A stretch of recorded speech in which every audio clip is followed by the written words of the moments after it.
కాళేశ్వరం మీద 1,00,000 కోట్లు ఖర్చు పెడితే 1,00,000 ఎకరాలు కూడా ఆయకట్టు రాలే. దీంట్లో రివైజ్ ఎస్టిమేట్స్ అంటే పెంచిన ధర కూడా ఖర్చు పెట్టినా 4,600 కోట్లు ఖర్చు పెడితే 4,00,000 ఎకరాలు నీళ్లు వాడుతున్నాయి. అంటే ఎంత తేడా ఉందో అన్నట్టు. దీనికి ఏమి రికరింగ్ కాస్ట్ లేదు, ఇది పూర్తిగా గ్రావిటీ ఫ్లో. ఎంత తేడా ఉందో మరి గత ప్రభుత్వం వాళ్ళు చేసిన ఇరిగేషన్ ప్రాజెక్ట్స్కి మేము ఇది పూర్తి ఫోకస్తో చేయబోతున్నాం. ఈ మధ్యనే వెంకటరెడ్డి గారు అమెరికా పోయి ఆ బేరింగ్ కొనుగోలు విషయంలో కూడా మరి కీలక పాత్ర పోషించారు. వాళ్ళకి పేమెంట్ ఇచ్చాం, అది కూడా షిప్పింగ్ చేస్తున్నారు. ఇప్పుడు 2 దిక్కుల నుంచి ఆ పని మొదలైనప్పుడు ఇంకో 2 నెలల్లో మొదలవుతుంది, 2-3 నెలల్లో మొదలవుతుంది. ప్రతి నెల 400 మీటర్లు టన్నలు ప్రోగ్రెస్లో ఉంటుంది. ఇప్పుడు మొత్తం 40 కిలోమీటర్లు, మిగిలింది 9.5 కిలోమీటర్లు.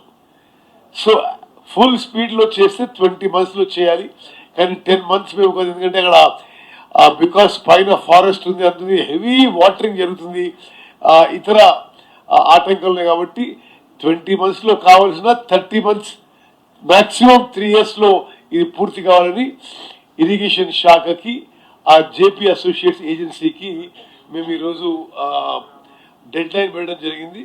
అదేవిధంగా నాకు సంబంధించిన సివిల్ సప్లై శాఖ విషయంలో కూడా నేను చాలా సంతోషిస్తూ సంతృప్తితో ప్రకటిస్తున్నాం. ఈ ఖరీఫ్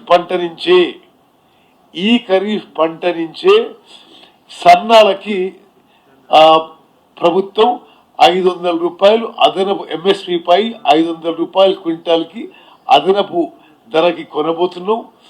మేము ఈసారి ఖరీఫ్లో తెలంగాణలో రికార్డు స్థాయి పంట వస్తుందని మా అంచనా.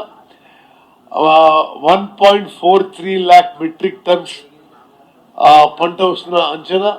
దానికి 80 లక్షల మెట్రిక్ టన్నులు సన్నాలు, 50 లక్షల మెట్రిక్ టన్నులు మరి దొడ్డు వడ్లు వస్తాయని చెప్పి మేము ఎక్స్పెక్ట్ చేస్తున్నాం. సన్నాలకి ఈ ఖరీఫ్ పంటకే ప్రొక్యూర్మెంట్కి అదనపు బడ్జెట్, నార్మల్ ప్రొక్యూర్మెంట్కి ఎంతైతే ఖర్చు పెడుతున్నామో దానికి అదనంగా ఈ ఫైన్ వెరైటీ ప్రొక్యూర్మెంట్కి 2,500 crore బడ్జెట్ ఈరోజు క్యాబినెట్లో ఆమోదిస్తూ మరి ఈ ఖరీఫ్ సీజన్లో కూడా మేము ఈ సన్నాలకి అదనంగా క్వింటాల్కి 500 రూపాయలు ఇవ్వబోతున్నాం. వచ్చే నెల కొత్త తెల్ల రేషన్ కార్డ్స్ ఇష్యూ చేసి జనవరి నుంచి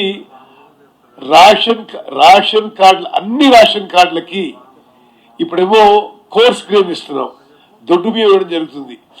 అప్పుడు అందరికీ 100% సన్న బియ్యం ఇవ్వబోతున్నాం అని చెప్పి కూడా నేను మనవి చేస్తూ మరి మీ అందరికీ నా ధన్యవాదాలు. Thank you.